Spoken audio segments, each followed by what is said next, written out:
Well, in all fairness, you've been busy with one heck of a lot around here. I can't wait till Thursday, our new show, Thursday, Home Talk. Mm-hmm. See, I get to display my feminine... See, not many people know that I studied interior design for years before I went to film school. That's true. So, that's true. I get to use that now. I'm looking forward to it because it's something that there's not a whole heck of a lot of them out there in the world of internet radio, and I'm really excited because the same way you bring the awesomeness to Real Talk, I know you're going to bring to this show. So, yeah, I'm looking forward to it. And I'm looking forward to telling them all how you fixed my faucet with Zap Traps, and it's still good. Yes, and we'll have that on the Morning Boner. Oh, that's right. That's our new show, folks. Ooh. And I don't want to waste too much time, so I'm running out of time, and I have a couple more points. But we've got a new morning show coming. It's a very brief, like 20 minutes every morning, just to perk you up for the day. A little quick shot in the face. That's right. It's called the Morning Boner, and you're going to really love it. Yeah. So no PC there, baby. Nope. All right. Well, all right. Getting back to, the misnomers of feminism, but, you have to understand that feminism is the idea that we can make both sexes equal by focusing solely on the issues of one of them. And that's not plausible. It's not, feminists don't ever talk about the plight of men or their emasculation or their sufferings now in having to deal with feminist women. No. It's hard enough for men to deal with feminine women. What the hell? I have a son. I have a son now. He's 2 years old, and I want my son to be a man, a real man. I'm not going to have him growing up confused. Sorry. It's not going to happen. Well, and the pressure is going to be ridiculous because, even his 13-year-old sister, is making statements and whatnot to him and about him that, he's going to be gay. And he should go to ballet school or. She's trying to foster this gender. No, she calls it gender fluidity now. Now that's the new thing is gender fluidity. So you don't have to be male or female. You can be both whenever you feel like it. You can fluidly go back from one to the other. It's time for androgyny. Yeah, it's just Pat. Oh, I remember that. Oh, God. 28 years ago, Saturday Night Live. Sweeney. And she's really a brilliant and enlightened woman, though. Oh, yeah. I saw her documentary. She suffered with cancer for a long time. She's awesome. I love her. She really is. We'll have more about that, though. Maybe we can get her on the show. What's she doing now? Anyway, okay, back to business. So, listen, it's a grand delusion that anything is different, since the inception of feminism. It's just not. How many times do we have to prove to you? Except everything is screwed up. That's the only difference. On the surface, we just keep putting paint on the walls that are crumbling, and they're eventually going to fall down. And this is where we're headed, and I'm telling you right now, if feminism didn't exist, and I'm going to say this right now because I believe this with all my heart. Let me get the censor beep. I'm sorry. 9/11 wouldn't have happened. So much stuff wouldn't have happened. We lost all that. We were vulnerable. We've become vulnerable and too concerned with surface issues to care about what really matters, and that's shoring up our homes and our families and our foundation. This country became a great country because our families came first and our values came first. And we put that out, and the world envied us for how we felt. We had the American nuclear family. Yeah. It was a mom and a dad and 2 kids and a dog and, and Little League and, PTA and all this stuff and bake sales. And, these are the things that, and okay, church, a lot of people at that time, church, I'm not against it if that's what you want to do. Just don't, make that your whole entire belief system, right? Your whole being. Yeah, right, exactly. Yeah. Balance is the key to everything, So that's all I ask, balance. Find your reality in balance. That's it. And there's just so many issues. I mean, now 1 in what? Oh, my God, like 1 in every... the number's ridiculous to kids that are born with autism now. 1 in every 200. 1 in 4. Yeah, now it's like 1 to 4 now. Yeah. Right. And it's just all these diseases and all these things that we never had back then. We woke up and we lived and we toughed it out and we stuck it out. When things got hard, we leaned on each other. And when things were good, we celebrated each other. And that was it. That was it. That was it. You know what I mean? Yeah. But, and it leads me to this last point that I've got. And I've said this, and I said this last week, too. It's not about racism. Racism isn't going to disappear, but when we were segregated into different ethnic groups, and even men and women, when they had their own base things, when we weren't the same, when we weren't gender fluid, when we weren't, easily between one or the other, or when, women weren't trying to be men and men weren't trying to appease women. When we each had our own things, we respected each other. We're all the same on the inside, but it's our differences that make us valuable to each other. Right. And we forget that so much. We just want to be a melting pot, and we just want to have everybody be the same so nobody's better or nobody feels worse than the other person. That's what it's all about. The PC thing is all about making nobody feel bad. Well, how about you make each other feel good? Unless Harvard and Yale are going to open up their doors to absolutely everybody out there, you're not going to have that. No, Sorry. And it doesn't matter anyway about that. You know why? Because feeling good or bad comes from inside. It doesn't matter. There it is. What Joe Schmo next door does, or, Jack Black down the block does, or, doesn't do. You're responsible for your own feelings, your own dreams, your own, I don't care who you are or where you come from. If there's something you want, you have to get off your butt and go get it. And if nobody gives it to you, you have nobody to blame but yourself. Don't blame the government. Don't blame races. Don't blame men for keeping you down if you're a woman. It's just retarded. It's on and I you. did say retarded. I know that's not a PC word anymore, but I love to say that word because I think it's appropriate. Everybody's thinking now is just retarded. What happened to building? What happened to building yourself and building your environment, building your family, and, taking responsibility for the good and the bad in your life, and moving forward. Yeah. And that's it. But again, like I said, when everybody was segregated, when, I used to love and want to go to the Far East and learn all about Asia. I don't have to. I can just go down the block now. Mm-hmm. I can go to my store and buy kimchi and do all this kind of stuff. And, I get my Korean films and all my Asian films and all these things, which I am grateful for that, though. But, there's no more mystery to go and traveling and no more desire to go on the Orient Express or anything like when I was younger. No. It's just...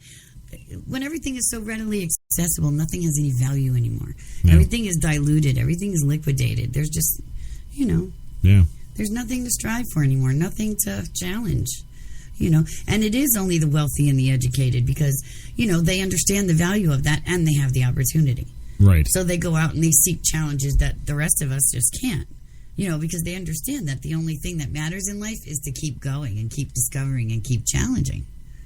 Absolutely. Right. I'm with you there. So. Well, I think now that we've run 6 minutes over our time. We want to know what you think. So always, as always, send mail to corporate at htlaradio1.com. Lawsuits as well. Good. Go for it. Yeah, you just go for it. Yeah. Well, gang, that's it. That is it. That is it for tonight.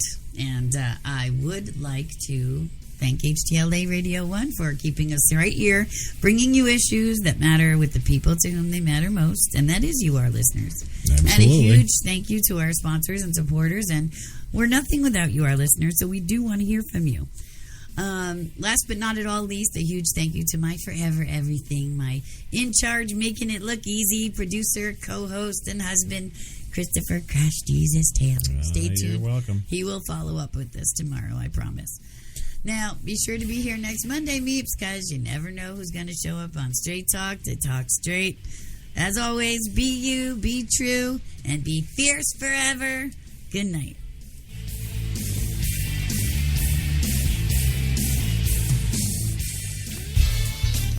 Oh, my. Oh, yeah. She does tend to go on a little bit there, doesn't she? Oh, yes. But hey, that's okay. We're all good and happy down here. We absolutely love Kay Taylor and Straight Talk. Oh, yeah. Don't we? Come on. Well, hey, everybody, guess what? Yes, it's officially kicking around the old city here. What is it? Friday Eve. Yes, Friday Eve. Yes, so says Devlon Crawford. And, well, what the hell? Why not? Let's party down. Let's celebrate that stuff. Yeah, instead of, well, the other stuff. Welcome to your Coffee and Cigarettes today. HTLA at Radio 1, New York's best talk, of course. And I am the host of Coffee and Cigarettes, your madman, Chris Crash Jesus Taylor, in the studio, too, with you today. And I got a show. Yeah, a lot of the old favorites, Hillary news, Obama news, those are always good. Well, we got some other big news, yeah. Today on the big show, the Friday Eve celebrations are in full swing as a judge today dismisses domestic violence charges against the Ray Rice. Yes. Isn't that funny? Well, there's more funny stuff about that story, so we'll get to that for sure, don't worry. Also, the police, a lot of them, already got Obama's banned military gear. What about them? Yeah. Well, also, Boy Scout president calls today for an end to the ban on gay leaders. Yes, we know where that's going. While Obama upgrades relations with Tunisia for some strange reason, I don't know why. Tunisia? That don't make no sense. Well, we got all that and much more today on the big show. So, hey, come on in, grab yourself a cup, have a seat, and light one up, ladies and gentlemen. It is indeed coffee time.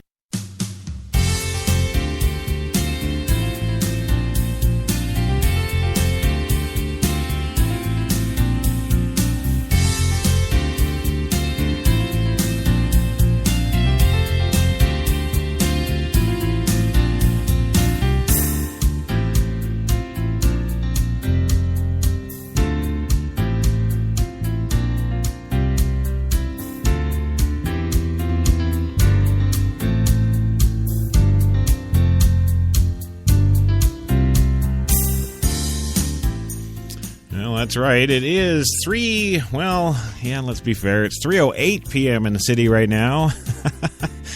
We're a little late from that extendo straight talk there, but hey, what are you going to do? Just carry on. You make it work, right? That's what we do. In the booth today, joining us in Studio 2, pushing the buttons, making the show go as always, is the one and only former social media goddess herself, Jenny McCartney. Yes, not to be confused with that 42-year-old woman, Jenny McCarthy. Hell no, she's old. Or something. Yeah.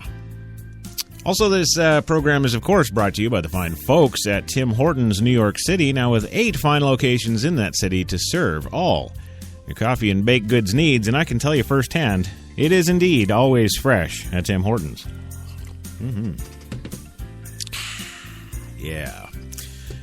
That was brought to you today by Tim Hortons. There you go.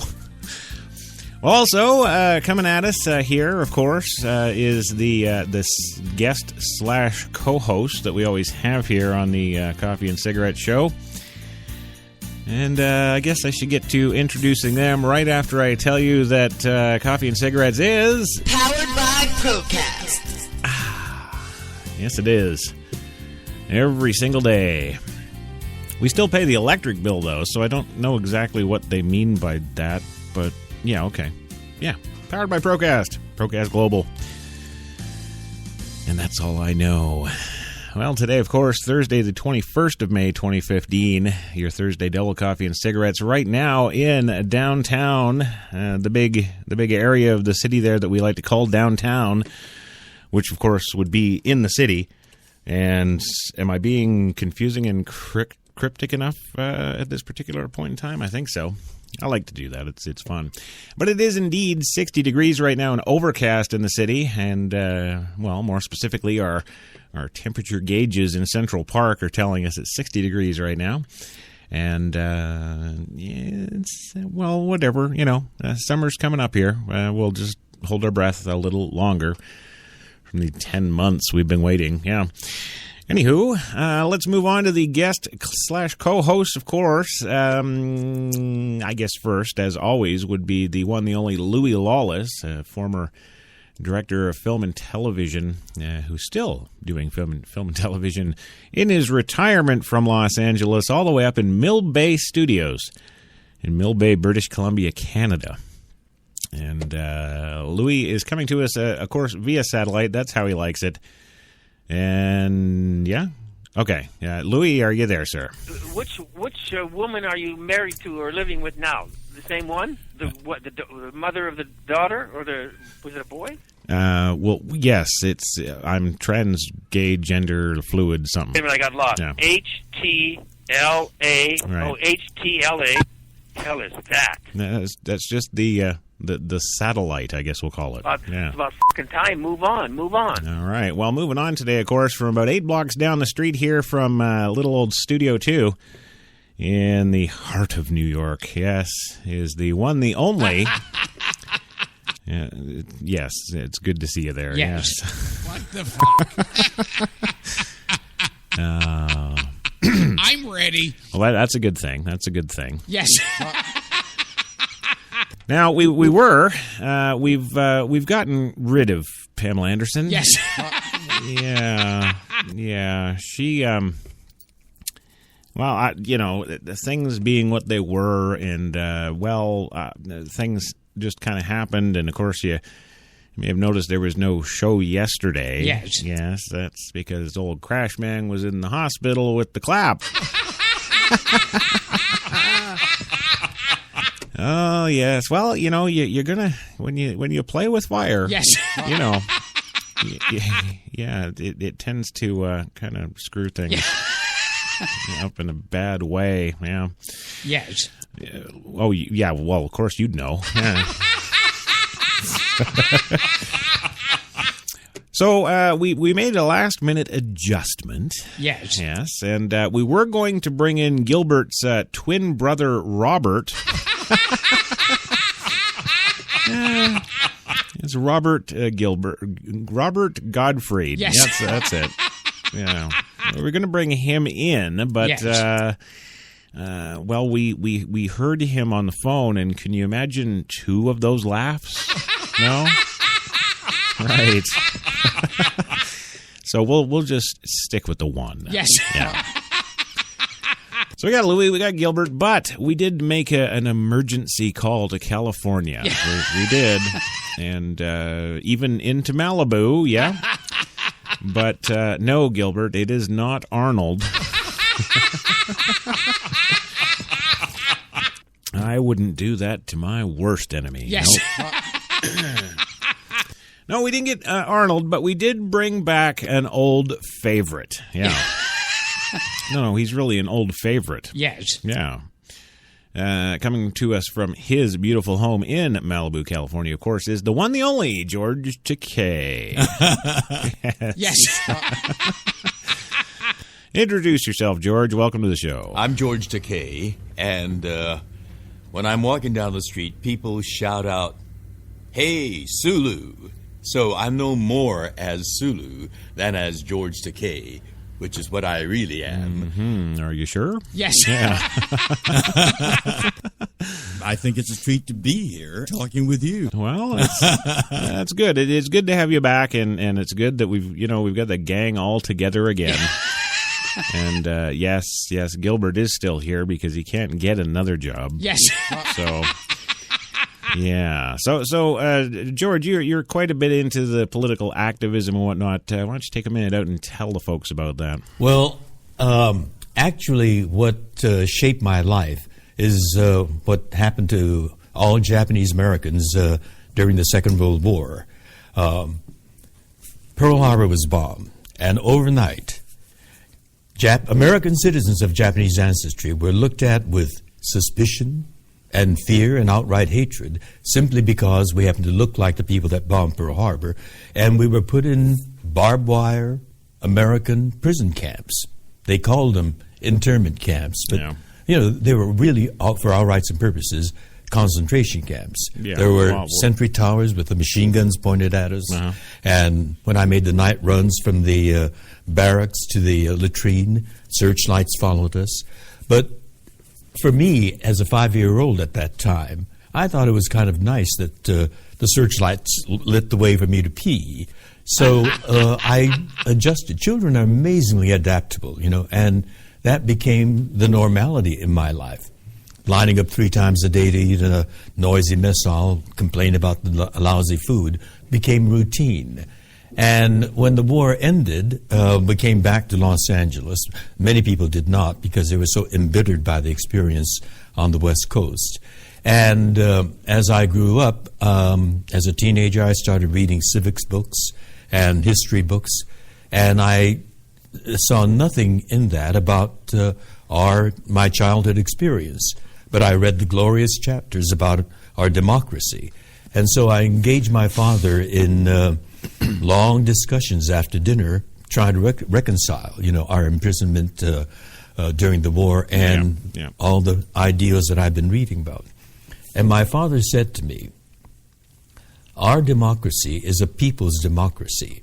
It can be as great as a people can be, but it's also as fallible as people are. Oh, yeah. And our democracy is vitally dependent on good people being actively engaged in the process. Mm-hmm. And shortly after that, he took me to the Adlai Stevenson for President headquarters, and he volunteered me. And that's how I got introduced to political activism. Right. It was a lot of fun, but by that time I was starting to understand something about our democracy. Right. Yeah. It's funny that you say that too, because I don't know about you, Gilbert or Louis, but I don't remember George being that long-winded. You are a douchebag. I know. Yes. I know. And a couple of little things before we get rolling again. A lot of people have been talking about, the whole Bill Shatner thing. And, Yes. Can you just kind of clarify again for everybody so that everybody's got it straight and we don't have another, kind of... He enjoys being the center of everything. Yeah. And when he's on the set, he dominates. You may have heard about some of the difficulties that cast members had. Oh, no. We might be preparing a scene where it'd be a close-up on you, and then it would shift to Bill, and then you'd see Bill in a whispered conversation with the director, and the setup was changed, and it was on Bill, and you were the offstage voice. And so things like that, sometimes has a way of rubbing you in one direction. But, Captain Kirk is a Bill Shatner creation. It's his metabolism. I mean, he vibrates Captain Kirk. And so it's, Bill's unique talent, energy, and persona that made Captain Kirk the kind of character that he was. Oh, yeah. So, it was fun to watch him act. Some of those scenes that he did were just inspired. Wonderful acting. Yes. In television, you don't get to rehearse that much. Right. So to see an actor be able to produce, and then you have a second take, and there it is again, and it's a little different, and it's a little bit better. It's he was fascinating to watch. Sometimes difficult to work with. Yeah. Oh, my. Yes. Well, that's good. So, but I was really more, I don't know, more, did you want to, well, never mind wanted, did you bang him? Did you? Just a little quickie, no? Do you think I'm sexually aroused by Mr. Shatner? Oh, yeah. Yes. Come on, Spock. He's the one and only. You've got to, mister. Yes. Well, thank you for that, George. Thank you very much. And that's it's just great. And I did not sleep with him. all right, good. All right. See me stammering and Yes. stammering and Yes. yeah. Well, I guess we'll get to the actual stories. I do have some bloody stories here. Yes. And, holy Christ, 24 minutes into the show, and we already got to go for a bloody commercial. Yes. Eh? Well, I don't care. It's good to have you here, George, and it's good to have you back on the show there. And I don't know. I'll just shut up and go for a commercial now. Yeah, so we'll be back in 2 minutes. When we come back, we're going to tell you about good old Ray Ray. Yes, Ray Rice. All his charges dismissed and gone away. All that hype and explosion of joy for nothing. Back in 2. You've got it locked to HTLA Radio 1, New York.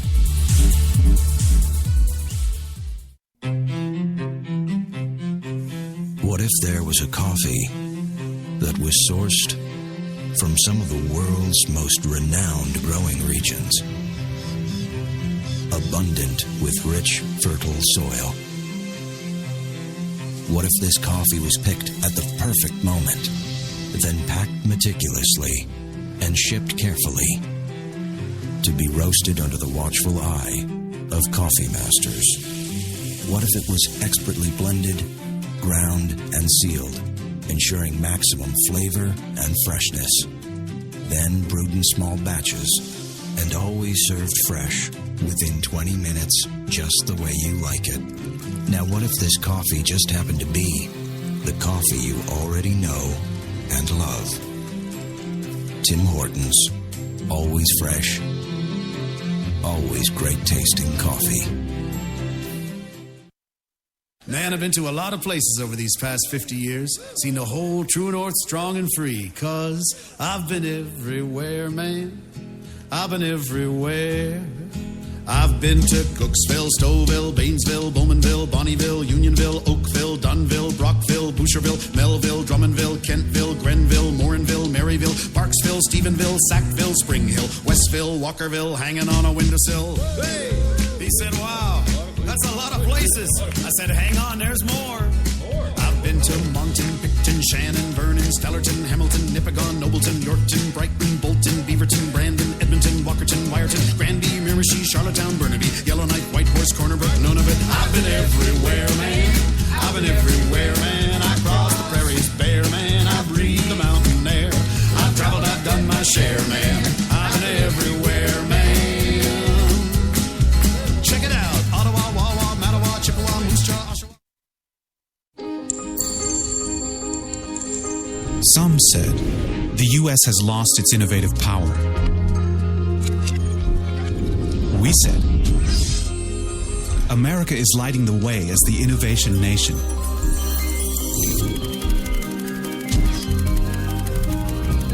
Singular insights, superior execution. That's the power of global connections. Bank of America Merrill Lynch. Voted top global research firm 2011, 12, and 13. Hi, I'm Mike, founder of DollarShaveClub.com. What is DollarShaveClub.com? Well, for $1 a month, we send high-quality razors right to your door. Yeah, $1. Are the blades any good? No. Our blades are f***ing great.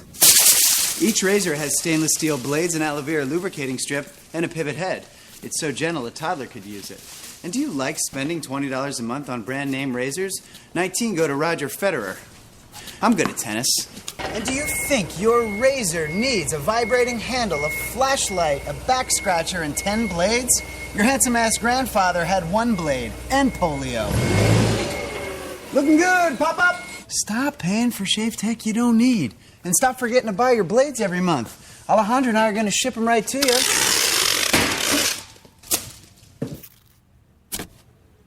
We're not just selling razors, we're also making new jobs. Alejandro, what were you doing last month? Not working. What are you doing now? Working. I'm no Vanderbilt, but this train makes hay.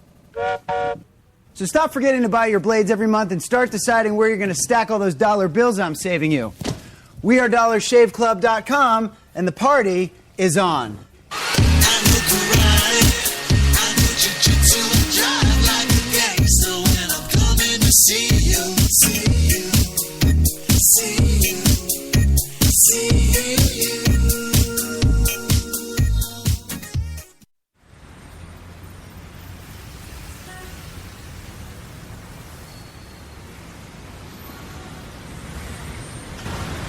I've been so inspired by being in New York because everything from what people are wearing on the street to the way they're interacting with each other, to drive through the West Village at night and you see a couple kissing on the street, or you see someone fighting outside their apartment, or you see so much humanity on a daily basis that even if you're not inspired by your own life that day, you can be inspired by someone else's life. You got that long hair, slicked back, white t-shirt, and I got that good girl face and a tight little skirt.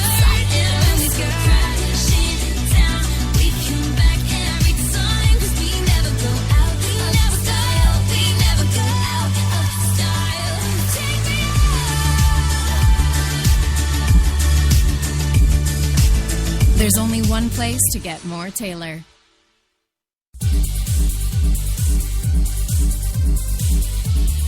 We're New York's best talk radio, HTLA Radio 1.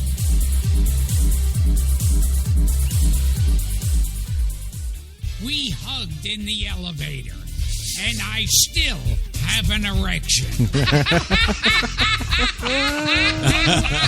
Oh, no, I would say, go ahead. What? Wow. I'm George Takei. I know George. I know. When I'm walking down the street, people shout out, Hey, Sulu. Yes. Yeah. Well, welcome back to the big show. Your coffee and cigarettes today, your Thursday double-double for this 21st of May, 2015. 61 in Central Park right now. It's looking good. Yes, one more is always good. Yes, it is.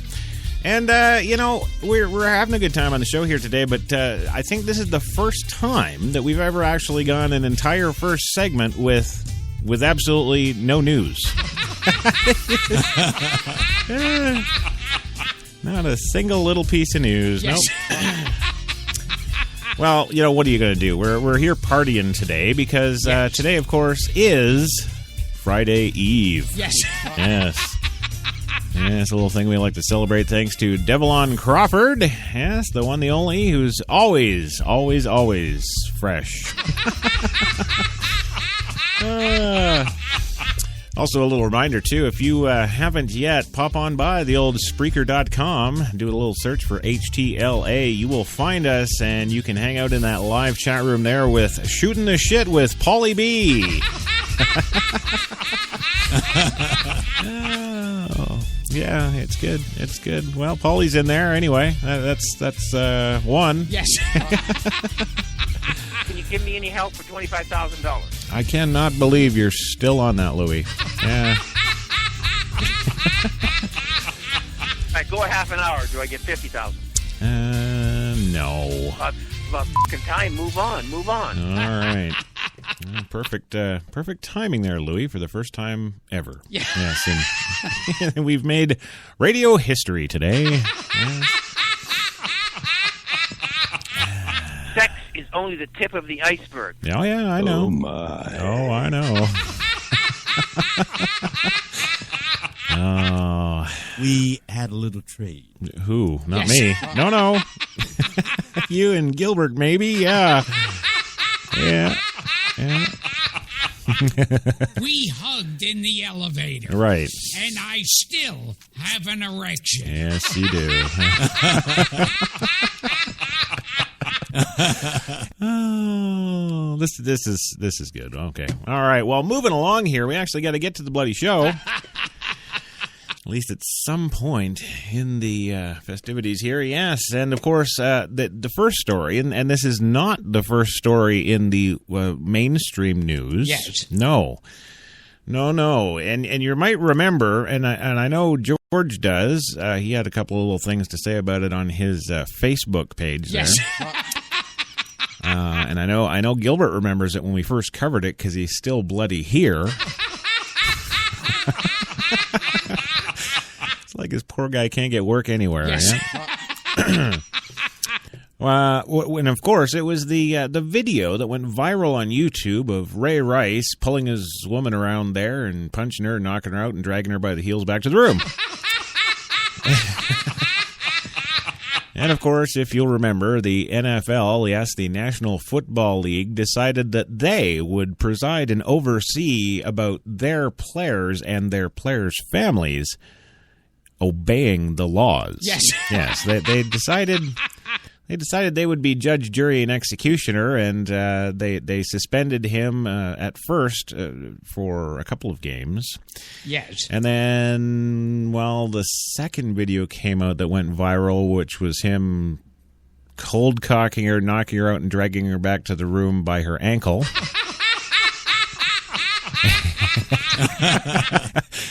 I know we shouldn't laugh, but it's too damn funny. Yes. Well, anyway, he cold-cocked her and drug her back to the room. That viral video, of course, well, it had the NFL commissioner, yes, the grand poobah judge of everybody, apparently. Yes, it made him come out and file formal charges against him, in addition to giving him a permanent NFL ban. They get crazy because all of a sudden nobody loves them. Is that what it is? Yeah, it could be. Well, of course, and this was like headline top news. I think Wolf Blitzer was running his 24/7, CNN. He's running his 24/7 CNN coverage. Yes. Yes, of the Ray Rice saga, like it was important or something, like OJ. Yeah. Well, it's very interesting, and this is the reason this is the top story here today. Yes. Because in every other mainstream news agency out there, it's a bottom footnote.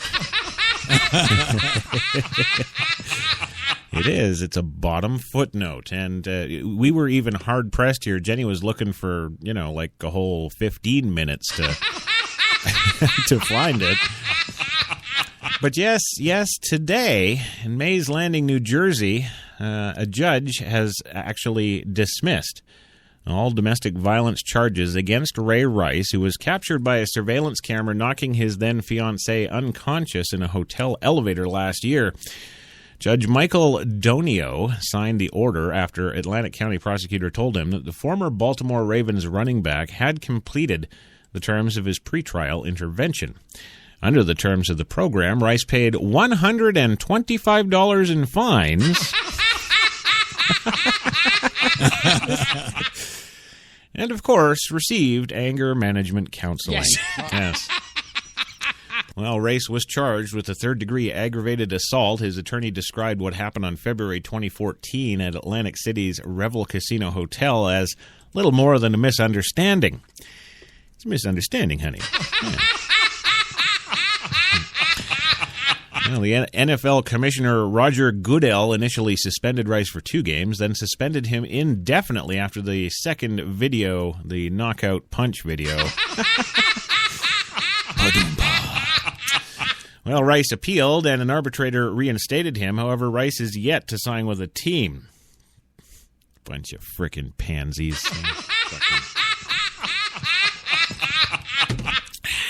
I swear the NFL's all gay. Yes. That's right. Thank you, Bob. Yes. Well, Rice appealed, and yes, no team will man up and sign him. Rice's admission into the state's pretrial interview program drew criticism. Only 70 of the more than 15,000 domestic violence assault cases adjudicated from 2010 to 2013 in New Jersey's Superior Court are admitted to the pretrial intervention program, according to records obtained by the Associated Press. The intervention program is seen as a key tool as the state tries to keep low-level suspects out of jail. What makes him low-level? He's black. What the hell? What the hell?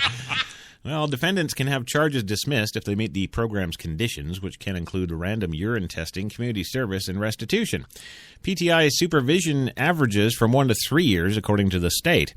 Of the 15,029 people charged with assault and domestic violence cases from 2010 to 2013, 8,203 had their cases dismissed or downgraded to a lower court, according to the data provided by the state judiciary.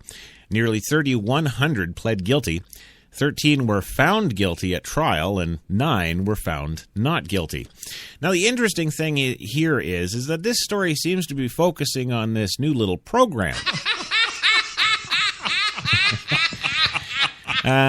What they're not mentioning here is, and both Rice and his now wife, you see, you have to remember something. When he was slapping around in the elevator and then cold-cocked her and dragged her back to the room by her ankle...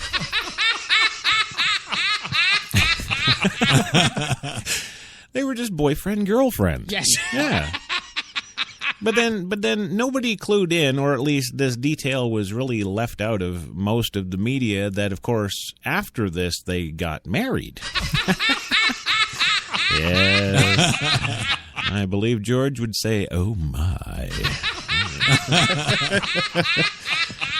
Yes, they got married, and the reason that they got married is because they have gone on public record as stating that as part of their lifestyle, she wants a man to be a man, to grab hold and take charge, and if I get out of line, straighten me out.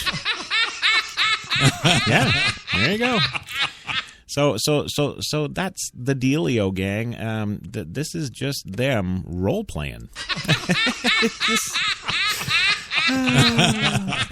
You know, they don't dress up in the raccoon and bunny suits, yes. But you know, it's their own thing, and they're okay with their own thing. You know, and this was the thing when this story came out. I was like, well, who's pressing charges? Oh, well, the NFL commissioner is. My first thought was, well, is he butthurt that he wasn't invited to a three-way? What what the hell?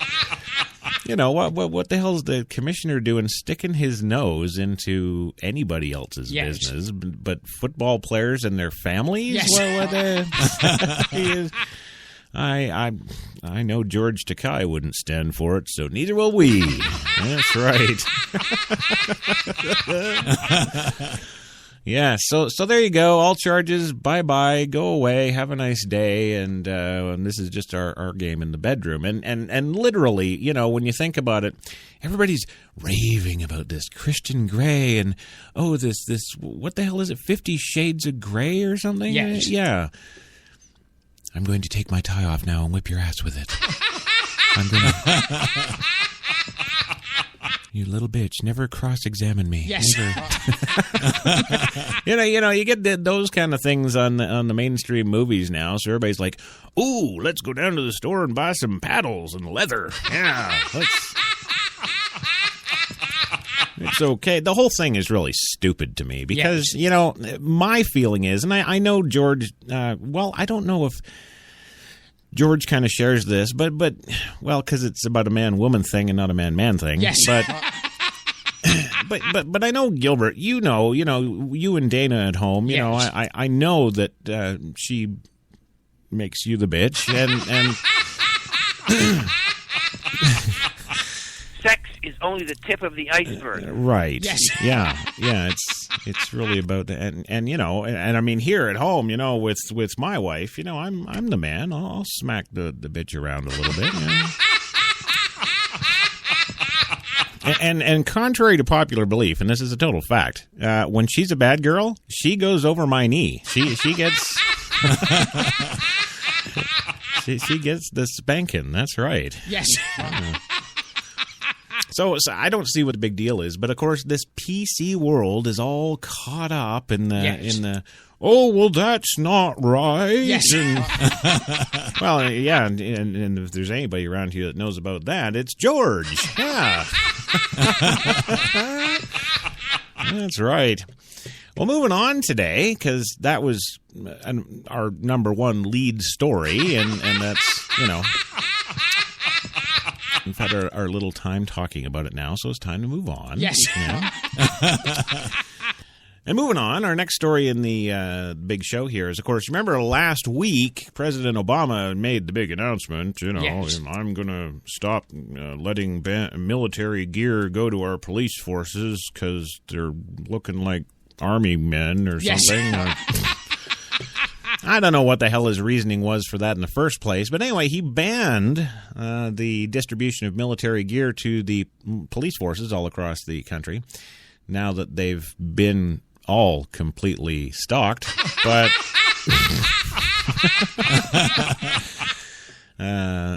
Yes.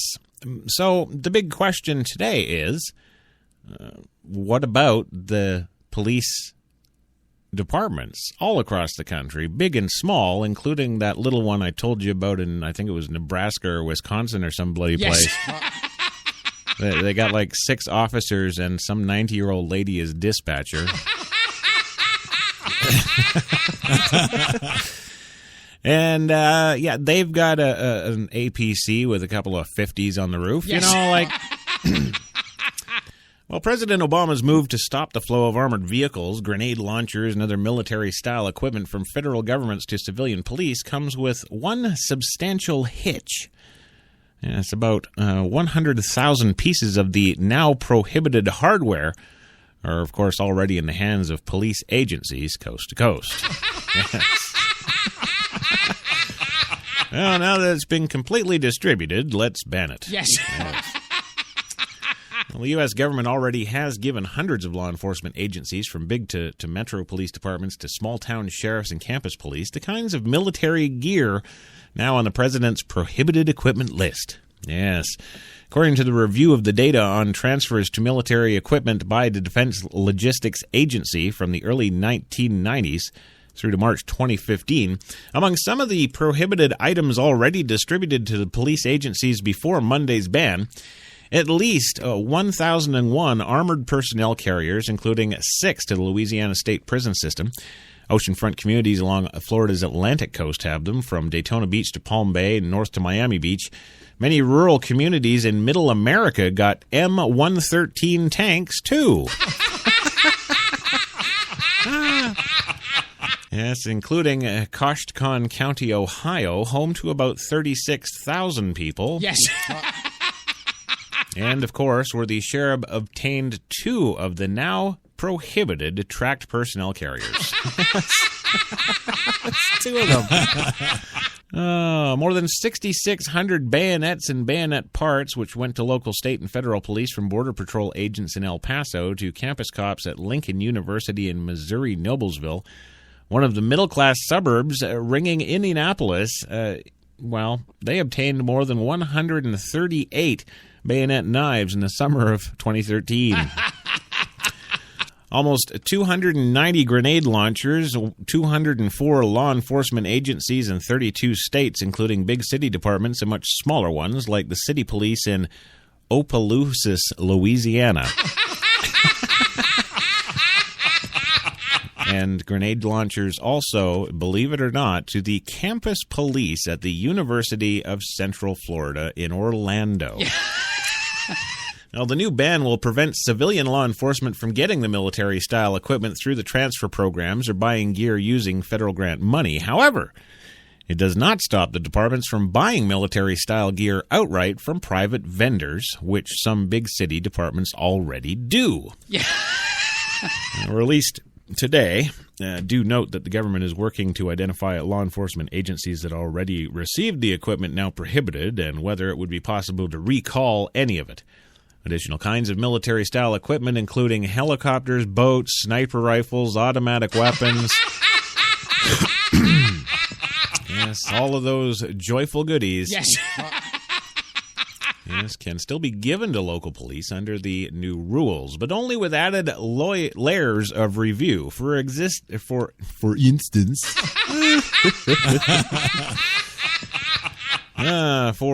example, a city getting such equipment would need approval of city council. No, yeah, because those no minds, they're gonna. Well, of course, that might be a hard sell, actually. Yes. You know, what are you going to say to them when they say, "What the hell do you need this for?" You know, Well, Eugene O'Donnell, a professor at John Jay College of Criminal Justice and former New York police officer, said some agencies clearly took whatever they could with little regard to particular needs, which was an obvious flaw in the program, he says. The criteria going forward is going to have a better than lavishing equipment on those who simply ask for it, he says. However, O'Donnell questioned the rationale behind some of the equipment banned, Some of the vehicles now prohibited from distribution, he said, have been used to respond to natural disasters such as hurricanes and recent events in Baltimore. Oh, where's Morgan when you need him? It's not fucking funny. Yes. Yeah. Well, policing is a local enterprise, O'Donnell said, and reconciling federal oversight and local control is not going to be easy with or without controversy. Among the agencies with one of the tracked armored personnel carriers is the Chiefland Police Department, which serves a city of about 2,000 in North Florida, mostly above the age of 75. Chief Robert Douglas said the agency acquired a carrier in 2012. Well, like an aircraft carrier? I gotta check these things because it wouldn't surprise me if they got an aircraft carrier. No. They get crazy because all of a sudden nobody loves them. That's it. Well, the carrier in 2012 with the idea that it could be used as a rescue vehicle in an incident involving barricaded gunmen. It was free. Why not, he said. Well, and that's the kind of scary thing, too, because all of these police agencies are like, oh, well, this is to help with, hurricanes and floods and tornadoes. Yes. We're really, we're doing all this stuff. Yeah. Correct me if I'm wrong, but for the last, I think 40 years easily, whenever we've had to rely on stuff like that, don't we always call out the National Guard? Well, I mean, that's what you do, right? That's the whole... That's the whole thing. Oh, well, the governor's going to have to call out the National Guard. Yeah. Right. It seems to me like this is some sort of, I don't know. I don't know what this is. This is like they're trying to put the National Guard out of business. I don't know what... The sad thing about that, of course, is that I believe the National Guard is all volunteer.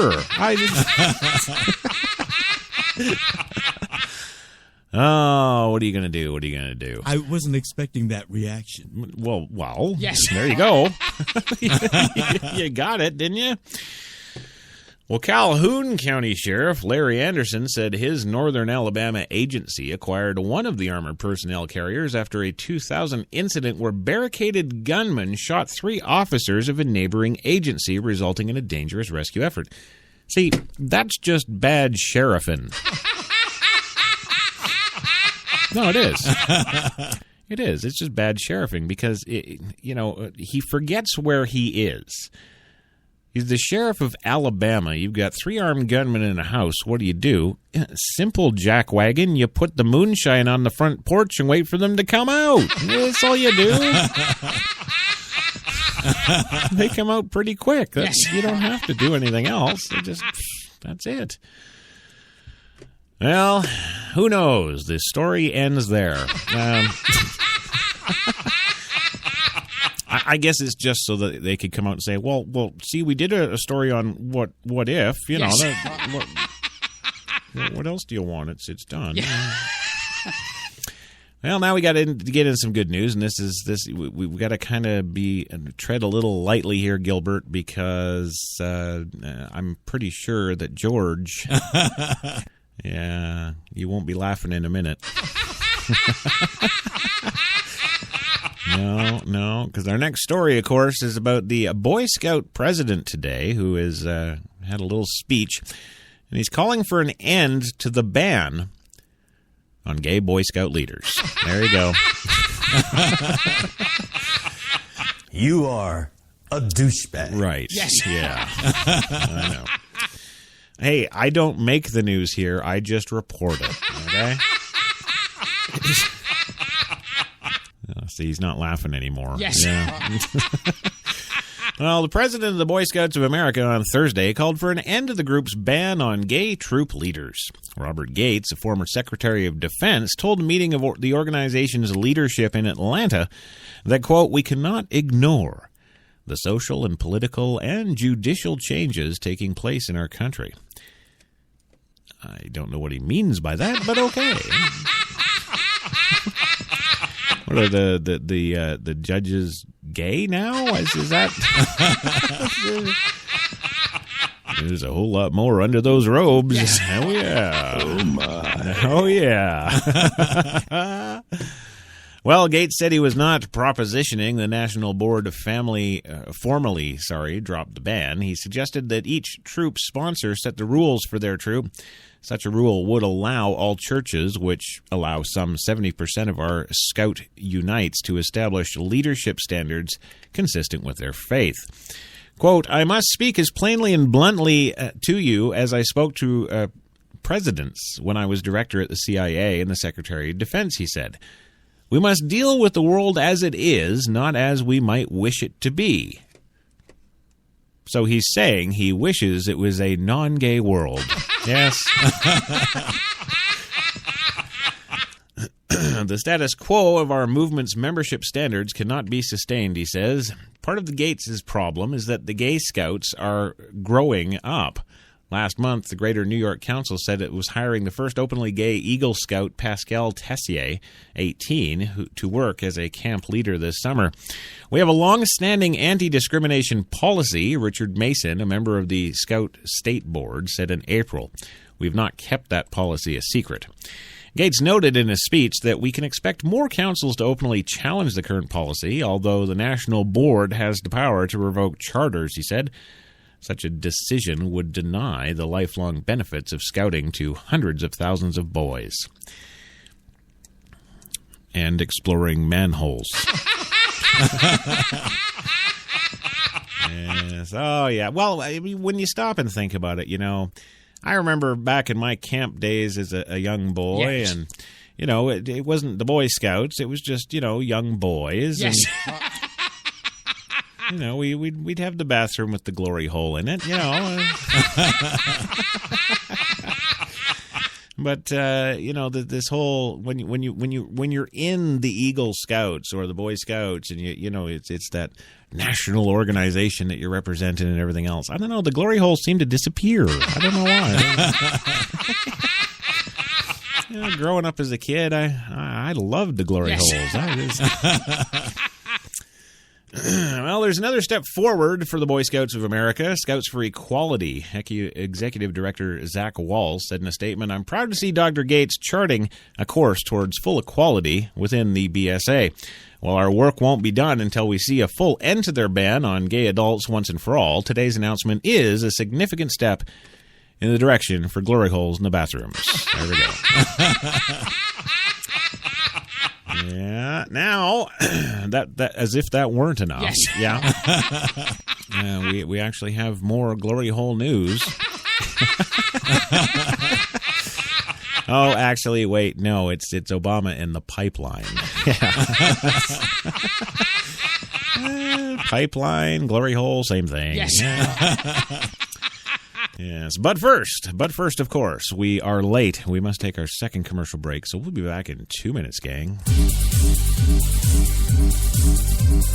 You've got it locked to New York's best talk, HTLA Radio 1.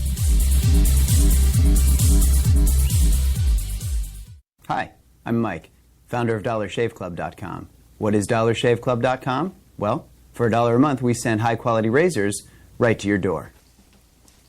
Yeah. $1. Are the blades any good? No. Our blades are f***ing great.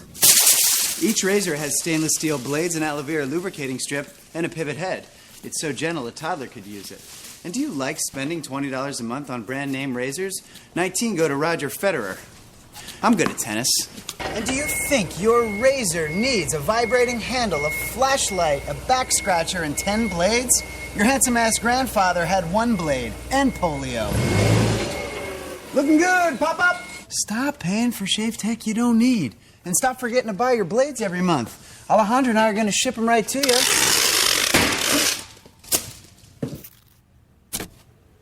We're not just selling razors, we're also making new jobs. Alejandro, what were you doing last month? Not working. What are you doing now? Working. I'm no Vanderbilt, but this train makes hay. So stop forgetting to buy your blades every month and start deciding where you're going to stack all those dollar bills I'm saving you. We are DollarShaveClub.com, and the party is on.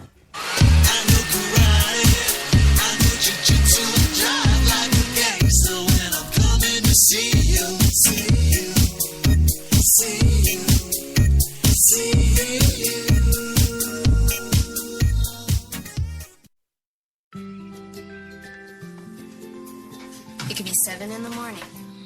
Or 10 at night. In Chilliwack, BC. Or St. Peters, Nova Scotia. It could be Michelle. Or Murph. Or Jen. But whenever. Wherever you order that cup of Tim Hortons Premium Blend Coffee. You know that it's always fresh. From Newfoundland and Labrador to Vancouver Island, Tim Hortons, a coffee all our own. When we arrived at our hotel in New York, the porter was so incredibly careless with our bags. And the room they gave us, it was beautiful. A broom closet. But the worst part was the shower. My wife drying herself with the Egyptian cotton towels. Shower curtain defined that whole vacation for her. Don't just visit New York. Visit TripAdvisor New York. With millions of reviews, a visit to TripAdvisor makes any destination better. Some said the U.S. has lost its innovative power. We said America is lighting the way as the innovation nation.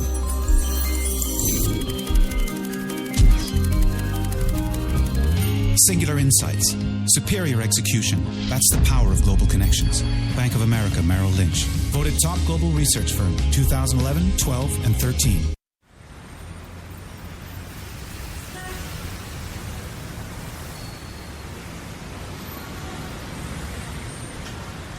I've been so inspired by being in New York because everything from what people are wearing on the street to the way they're interacting with each other, to drive through the West Village at night and you see a couple kissing on the street, or you see someone fighting outside their apartment, or you see so much humanity on a daily basis that even if you're not inspired by your own life that day, you can be inspired by someone else's life.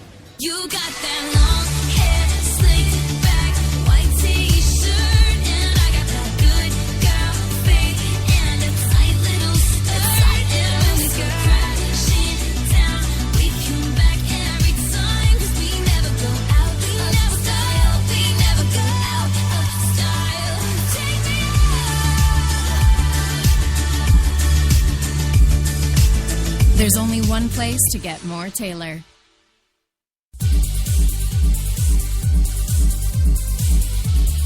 We're New York's best talk radio, HTLA Radio 1.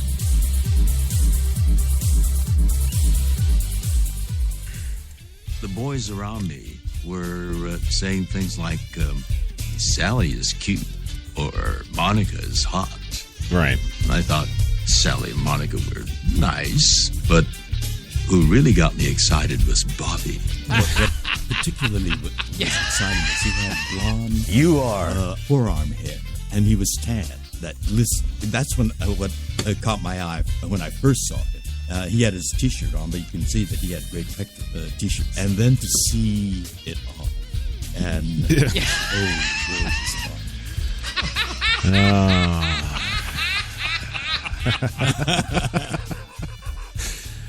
Oh boy, George. As I grew up, I made another discovery. Oh yeah? There were places called gay bars.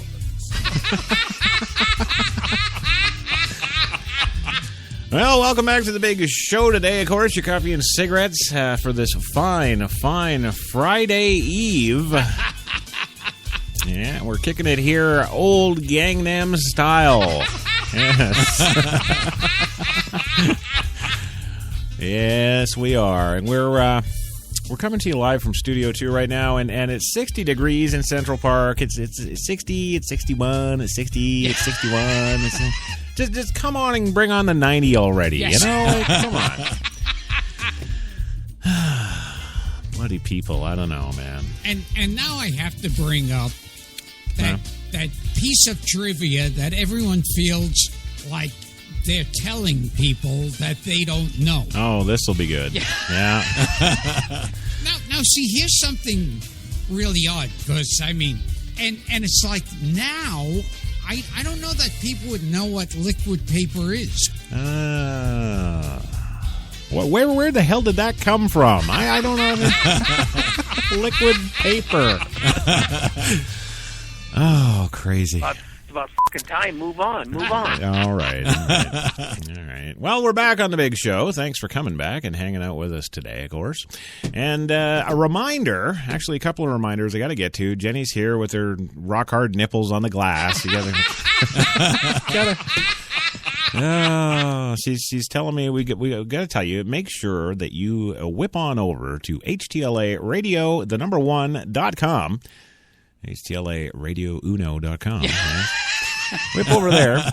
Whip on over there and check out all of our lovely shows and indeed the lovely website. Yes. Well, I know Gilbert likes it. His sucks. Bullshitters, never keep your mouth shut. Always hustling. Always looking for something to do and putting things together. That's a American. Look how they took the country away from England. England. Oh. I have been a survivor in this cutthroat business called showbiz. Yeah. Yes. But I've also been active and very much engaged in civic and the political arena in advocacy. Yeah. We know all that, but what we really want to know, and actually we had an email. This just actually came into us this afternoon. Actually, I think it's from Paulie B. Paulie would like to know just how often, George, you. Well, I can't say the word. How often do you F Brad in the ass? Every morning. Oh, yes. Okay, all right. There you go.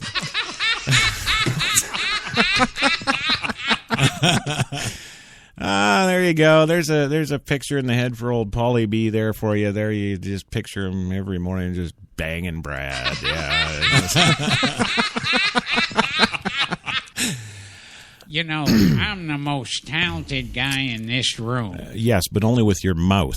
Yeah. We'll get off of that because next thing you know, George will want to. Yes. Yeah, he'll. Yes. Yeah. I did not sleep with him. Yeah, well, not yet. Yeah.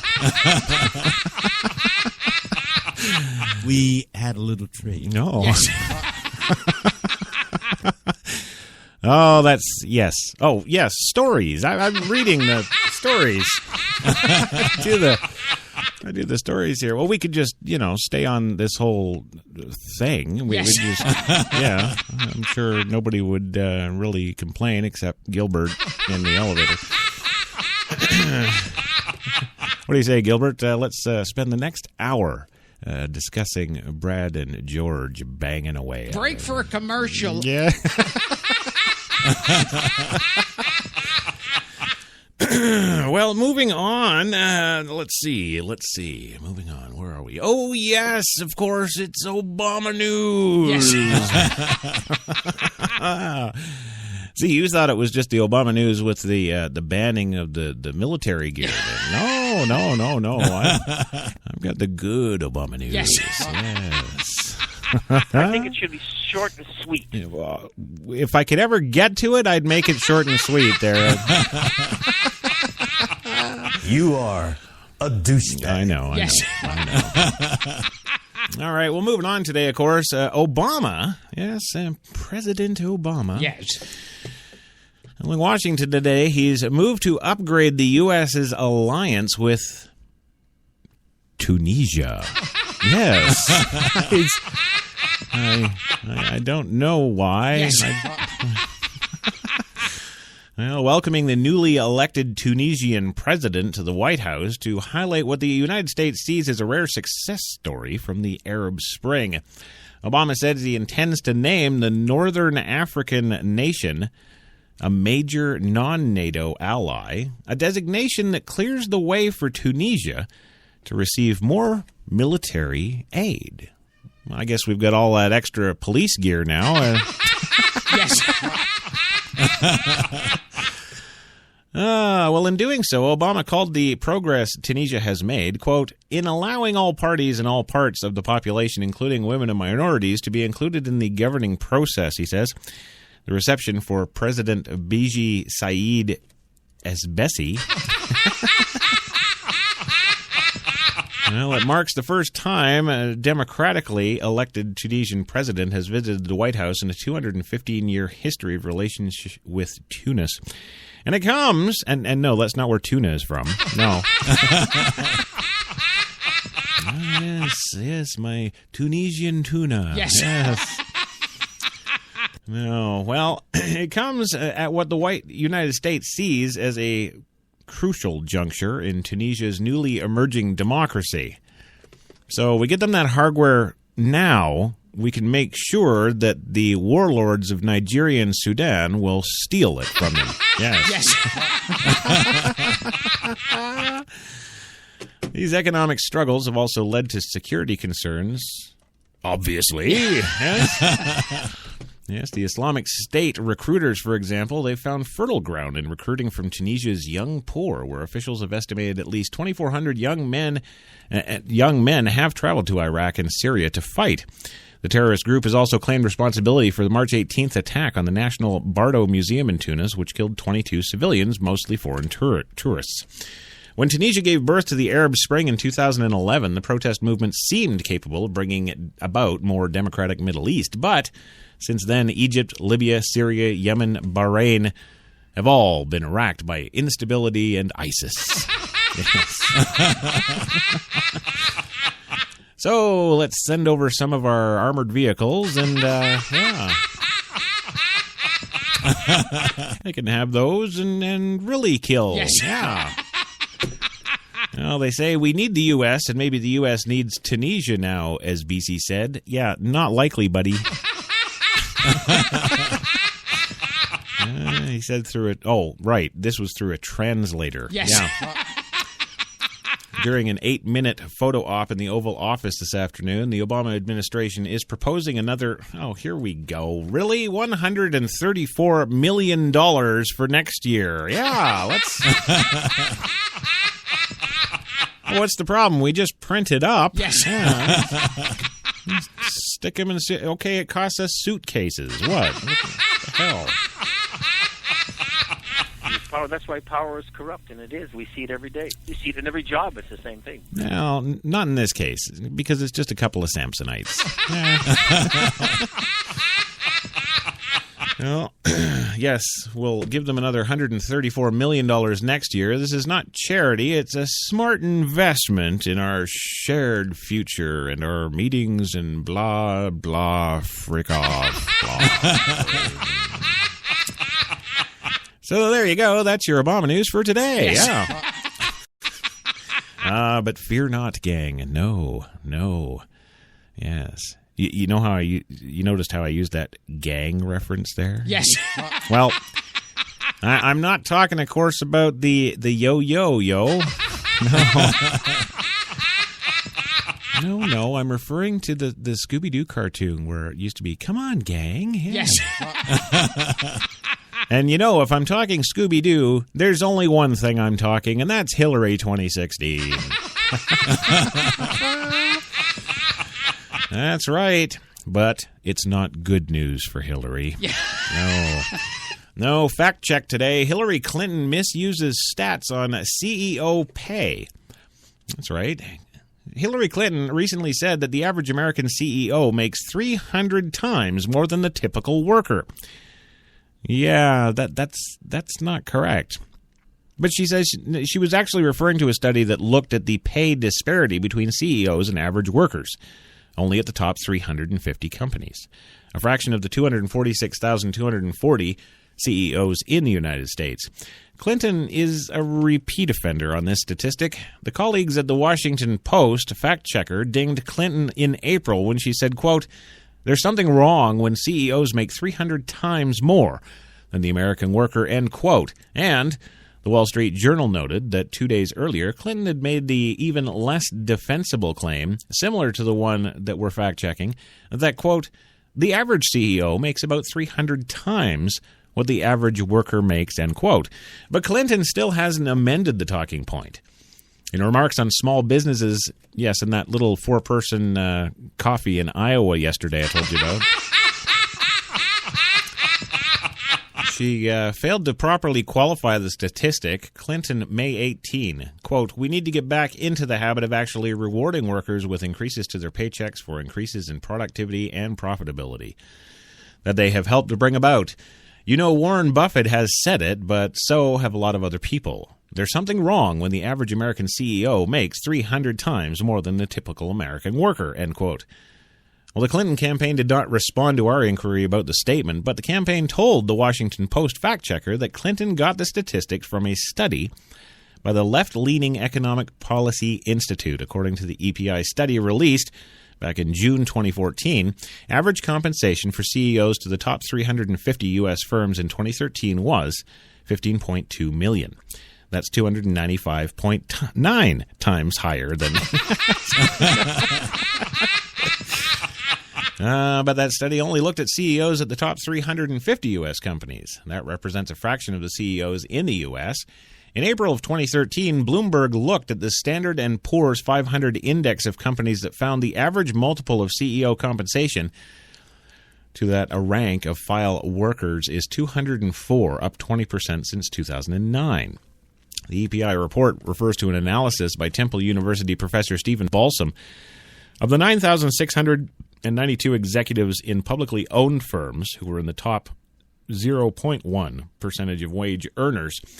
They found the average wage W-2 earnings of $4.4 million a year, far below the $15.2 million average compensation for the top 350 CEOs in the EPI report. We reached out to Balsam, and he told us via email that you include larger numbers of chief executives, the pay ratio between them and typical workers becomes dramatically smaller. In fact, the Bureau of Labor Statistics reports that there are 246,240 chief executive officers in the U.S. as of May 2014, a little less than 1% of all workers. The median annual wage of those executives is only $173,320. The average was $180,000. That's a little less than 5 times the median annual wage for all workers, including CEOs, which was $35,540. The ratio is closer to 4 to 1 if comparing the average wage of CEOs to the average wage of all workers. The BLS data are wages and not total compensation, which can include items such as stock options, bonuses, and benefits. So this isn't an apples-to-apples comparison with the figures from the EPI report, but it is further evidence that when all CEOs are included, the pay disparity is far smaller than that cited by Clinton. Drilling down, the mean wage for the 21,550 chief executives at management of companies and enterprises was $216,000. Holy crap, this goes on for another 7 paragraphs of ratios. Yeah. I think I would be remiss in my duties if I didn't go through it all. Yes. Yeah. So I'm not going to. Yeah. Well, and finally today, the big ending bookcase story. Yes. Yes. And this I think it should have been maybe not story number 1 today, but definitely story number 2. Yes. Yes, it's a story of a 110-year-old Nebraska man and his tip for longevity. Yes. Yeah. You want to live long? You listen to this man. Yes. All right, calm down. It's okay. It's not like it's a glory hole or something. Yes. Yeah. Well, Mark Behrens of Alaska celebrated a milestone rare among men this week. He turned 110 years old, qualifying him for supercentenarian status.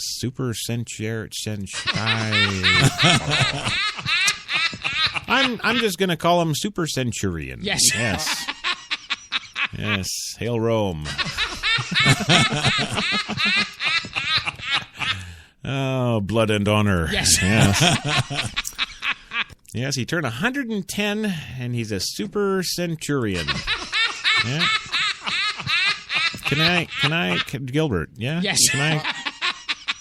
Dude, it's not that funny. Yes. All right. God, calm down. Can I go on now? Yes. All right. Yes. Or not. Yeah. Well, the majority of people that reach that mark are women, notes Omaha.com. As for that inevitable question about the secret to his longevity, Barron's has a pretty good answer. Beer, he says. Yes. Yes, he's always told everybody that the reason that he's lived so long is drinking a can of beer every day at 3 p.m. Hey, that's coffee and cigarettes time. Yeah.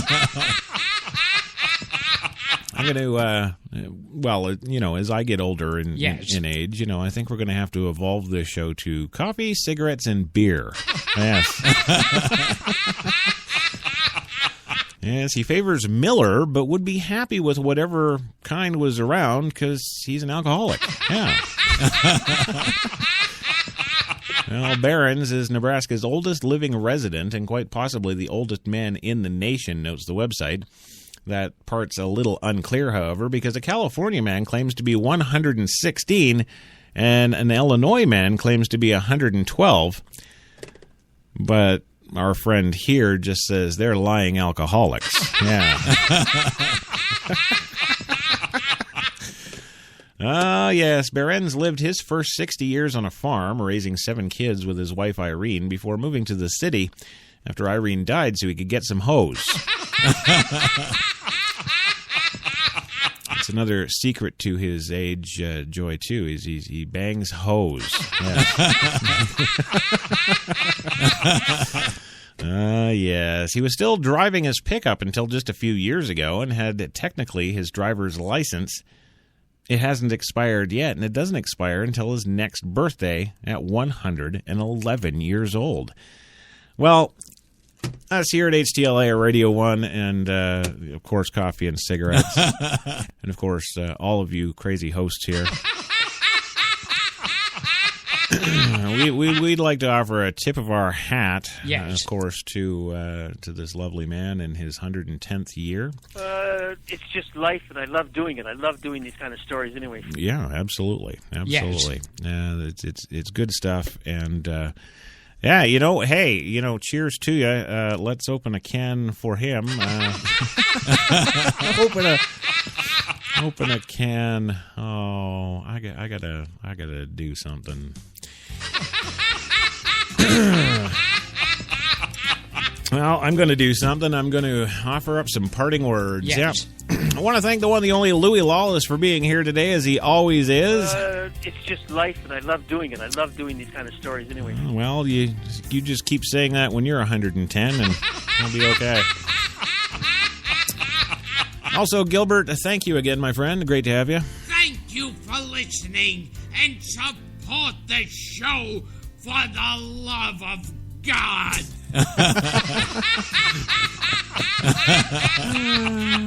And George, thank you again for coming on back and hanging out. I think it's a treat to be here talking with you. Oh, good. Well, it's always great to have you. I've enjoyed it thoroughly. Yeah. It has been a fantastic experience. Awesome. All right.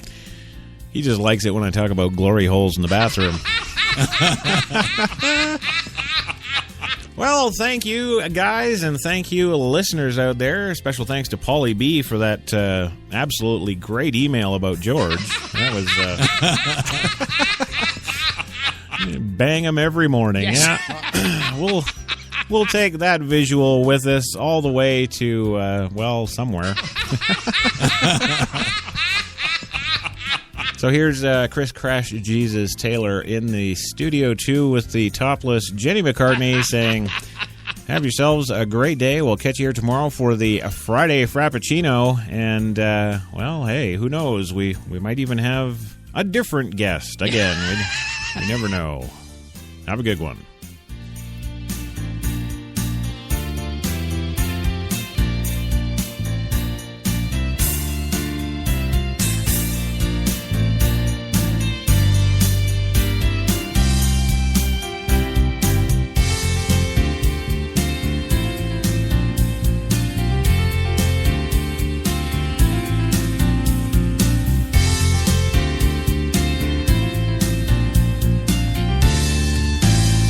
We had a little trade.